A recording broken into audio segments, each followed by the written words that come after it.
Siapa sangka selepas Jepun dan India, Malaysia akan jadi hub pusat data ketiga terbesar di Asia, mengalahkan 45 negara yang lain.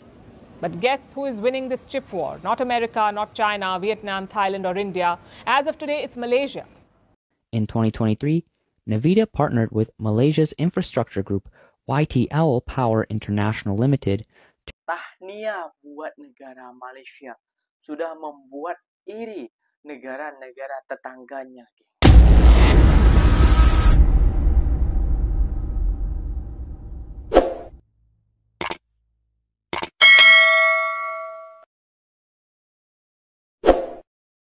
Assalamualaikum warahmatullahi wabarakatuh, geng. Berjumpa lagi bersama saya, Iki. Gimana kabar saudara-saudara, sahabat-sahabat saya? Semoga kabar kalian selalu baik-baik saja. Dilindungi oleh Allah Subhanahu wa taala, dijauhkan dari segala bala musibah dan diberi umur panjang. Amin ya rabbal alamin. Oke, geng, seperti biasanya di video kali ini Ikinya akan ngereaction sebuah video yang telah di-tag maupun yang telah terjumpa di TikTok. Dan di video kali ini Ikinya akan ngereaction sebuah video media-media luar, geng, lagi membicarakan tentang kejayaan negara Malaysia, geng. Wah. Bukan cuma itu saja, geng, ya. Malaysia menjadi pusat data nomor 3 terbesar di dunia, geng. Pantas saja ya, geng, dibicarakan oleh berita-berita luar ataupun media-media luar sana. Kalau cuma Indonesia, Thailand dan Singapura dan lain sebagainya yang dekat-dekat dengan Malaysia itu sudah biasa ya, geng, ya. Tapi ini berita-berita media-media luar, geng. Contohnya seperti Amerika, terus India, terus Arab, terus Cina. Itu kan negara-negara yang power tentang hal ini, geng. Kenapa sih kok Malaysia dibicarakan sampai segitunya? Kejayaan apa Malaysia sampai dibicarakan oleh berita-berita barat ataupun berita Cina kayak gini, geng? Tahu sendiri ya, geng. Kekuatan Cina, ekonomi dipegang oleh Cina dengan sekarang, geng. Tapi malah media Cina malah membicarakan tentang ekonomi ataupun kejayaan Malaysia nih, geng. Apa penyebabnya? Tentunya kalian sudah penasaran kan, geng? Jom kita simak bersama-sama. Namun sebelum simak, jangan lupa dulu dong, geng, sokong channel ini dengan cara subscribe, like, comment, and share-nya. Apa-apa benda silahkan komen di bawah. Janji jangan bergaduh. Oke, kita simak dulu videonya. Let's go. Siapa sangka selepas Jepun dan India, Malaysia akan jadi hub pusat data ketiga terbesar di Asia, mengalahkan 45 negara yang lain. Seperti yang anda tahu, ada 48 negara Asia yang sistemnya mungkin lebih hebat daripada Malaysia, seperti Arab Saudi, Korea Selatan, Singapura dan lain-lain lagi. Namun masa depan industri pusat data Malaysia dilihat cerah berikutan permintaan global terhadap infrastruktur digital terus berkembang dan peranannya dalam komuniti pusat data dijangka semakin meningkat. Tak mustahillah Malaysia akan menjadi hub pusat data ketiga terbesar di Asia. Ini apa yang dilaporkan oleh Bank Pelaburan Hong Leong Investment Bank Berhad HLIB. Jadi mana buktinya? Buktinya ialah perkembangan pusat data di Malaysia mengalami pertumbuhan yang ketara dengan pelaburan yang diluluskan berjumlah 114.7 bilion ringgit antara 2021 dan 2023. Jadi apakah faktor kuat yang meloncakkan Malaysia sampai mampu jadi pusat data ketiga terbesar di Asia ini? Pertamanya, memandangkan pusat data menggunakan tenaga elektrik dengan banyak, Malaysia turut mempunyai kelebihan besar iaitu tenaga boleh baharu TBB atau Renewable Energy RE. Apa itu TBB? TBB adalah tenaga yang dihasilkan dari pelbagai sumber yang boleh dijana semula seperti tenaga solar, angin, ombak, tenaga hidro, biogas dan biodiesel. Oleh itu, melalui 22 projek tenaga boleh baharu TBB daripada sumber biogas dan biodiesel yang telah diluluskan oleh kerajaan bagi menyokong peralihan tenaga negara untuk mencapai 70% campuran kapasiti TBB dalam pembekalan elektrik menjelang 2050. Turut menjadikan Malaysia tersangat mampu dalam membekalkan tenaga elektrik yang secukupnya kepada pusat data ini nanti. Malah dianggarkan secara kasar 35 hingga 40 gigawatt TBB diperlukan dengan mengandaikan solar untuk menjana 7.2 gigawatt pusat data tersebut kelak. Selain elektrik dan air, sambungan kebutuhan jalur lebar yang tinggi menjadi utility kritikal kedua dalam industri pusat data. Gentian yang menghantar dan menerima data pada kelajuan cahaya telah menjadi prasyarat untuk rangkaian antara pusat data, korporat, pembangun dan pengguna akhir. Dengan kelebihan kemudahan jalur lebar gentian optik di Malaysia yang terbaik di peringkat domestik mahupun antarabangsa, sudah semestinya sangat mencukupi untuk pembangunan pusat data ini. Bukan itu saja, lonjakan dalam pelaburan pusat data juga membuka peluang baharu kepada pemaju hartanah. Pemaju dengan tanah yang sesuai untuk pembangunan pusat data boleh menjual tanah secara terus, membina dan memajak pusat data kepada pengendali atau turut serta mengendalikan pusat data tersebut. Selain itu, di bawah sektor pembinaan, kontrak kejuruteraan, perolehan, pembinaan dan pentauliahan EPCC yang canggih adalah penting untuk pusat data moden yang memerlukan konfigurasi lanjutan dan langkah keselamatan cyber. Keperluan ini menjadi rahmat buat mereka yang terlibat dalam sektor yang disebutkan tadi. Hal ini kerana dianggarkan nilai pembinaan pusat data bernilai RM130 bilion hingga RM228 bilion berdasarkan saluran paip beban IT 4.5 hingga 5.1 gigawatt, dan ini pasti akan membuka peluang kepada mereka yang terlibat. Dari impian ke kenyataan, Malaysia sedang melakar namanya sebagai hub data ketiga terbesar Asia. Ini bukan kebetulan, tetapi hasil pelaburan besar dan infrastruktur terbaik yang dibangunkan bersama oleh Kerajaan Malaysia selama ini. Friends of MCMC, demi keselamatan dunia cyber kita. Wow. Ya, patutlah ya geng ya, media-media barat ataupun media-media luar itu lagi membicarakan tentang kejayaan negara Malaysia, geng. Kenapa kayak gitu? Ya, karena Malaysia selalu mengguncang. Ini bukan kebetulan, tapi dengan kinerjanya. Ya, patutlah Malaysia dinamai Madani Malaysia, geng. Makin berjaya kayak gitu, geng ya. Sepatutnya juga, geng ya. Ini pendapat Ikinya ya. Beda orang beda pendapat. Sepatutnya negara Iki, Indonesia itu bisa mencontoh ke negara Malaysia. Kenapa banyak pelabur-pelabur asing ataupun investor-investor itu masuk ke negara Malaysia? Seharusnya para yang memimpin lah kayak gitu ya. Nanti kalau Ikinya bilang seperti ini seperti itu, nanti dibilang kenapa kamu tidak memimpin sendiri negara kamu.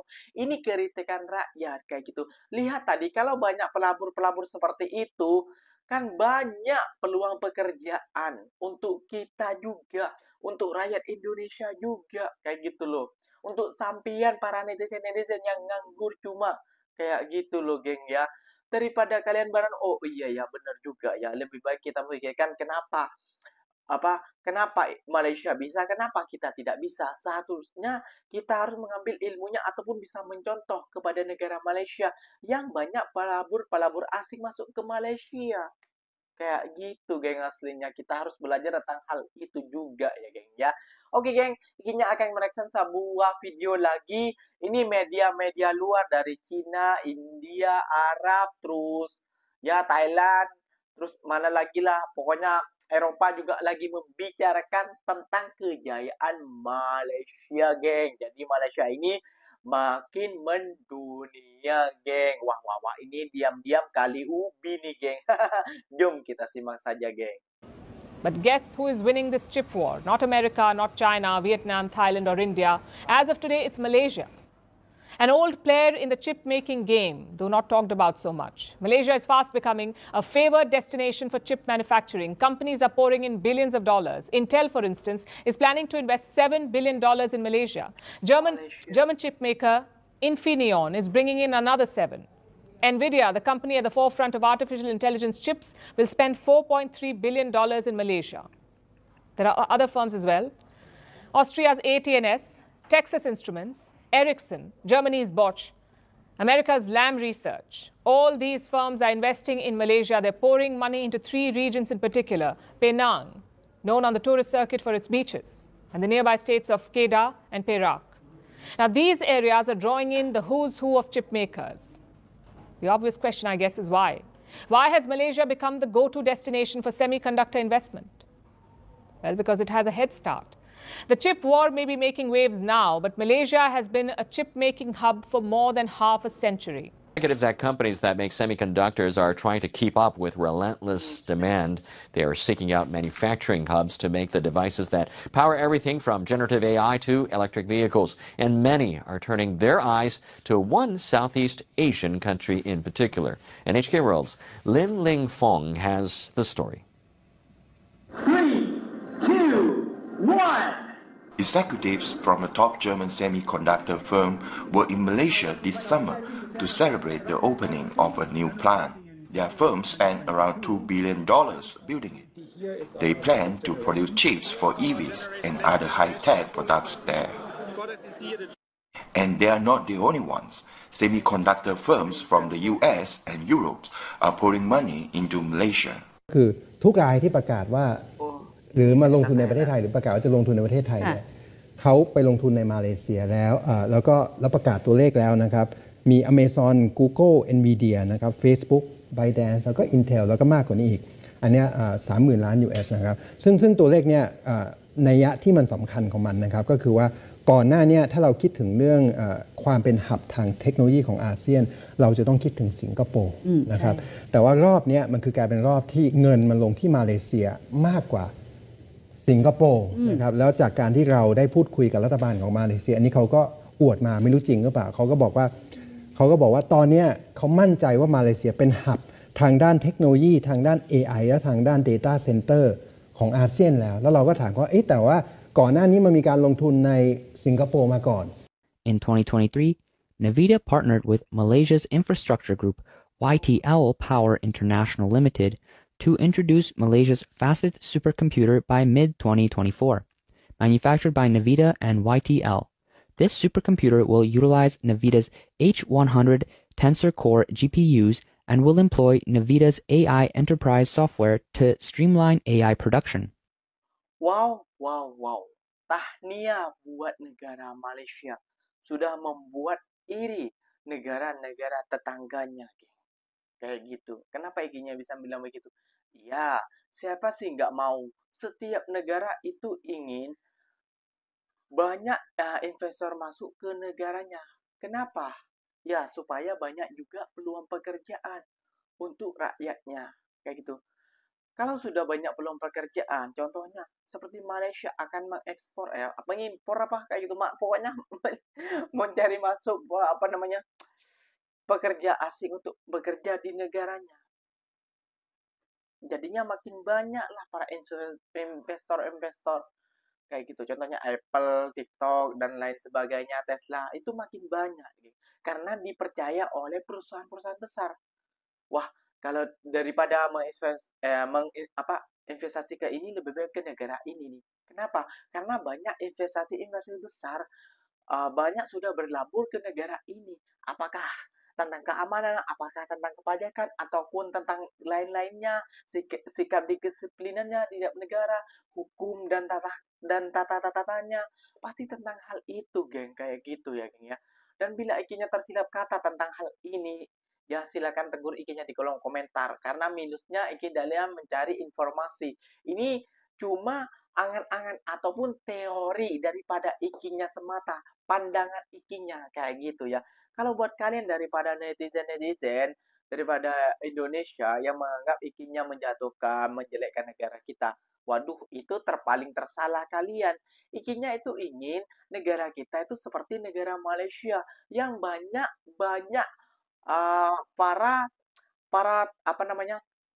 para PT-PT besar lah, kalau bahasa Indonesianya PT-PT besar itu berlabur ataupun menanam modal investasi ke negara kita. Setelah investasi banyak ke negara kita, ya otomatis peluang pekerjaan di negara kita akan banyak juga. Tidak kesusahan, tak akan banyak PHK. Seperti itulah yang Iki inginkan, geng. Kayak gitu. Perubahan itu penting. Mentality kena diubah. Janganlah kata dalam tempurung terus kayak gitu. Janganlah menonton hal-hal kebencian negara orang kayak gitu. Marilah kita saling berpikir, oh ya, ini harus maju kayak gini. Oh, ini harus berubah pikirannya. Seperti itu. Marilah kita sama-sama berpindah, geng. Kayak gitu, bersaing dengan secara sehat. Oke geng, mungkin videonya sampai di sini saja. Bila tersilap kata ataupun tersilap benda, ikinya reaction ataupun tersilap kata, tutur katanya kurang baik, kurang tepat buat kalian, kurang esek di hati kalian, silakan boleh tegur di kolom komentar. So, ikinya pamit undur diri dulu. Wassalamualaikum warahmatullahi wabarakatuh geng. Berjumpa lagi tahu di mana di next video. Bye bye.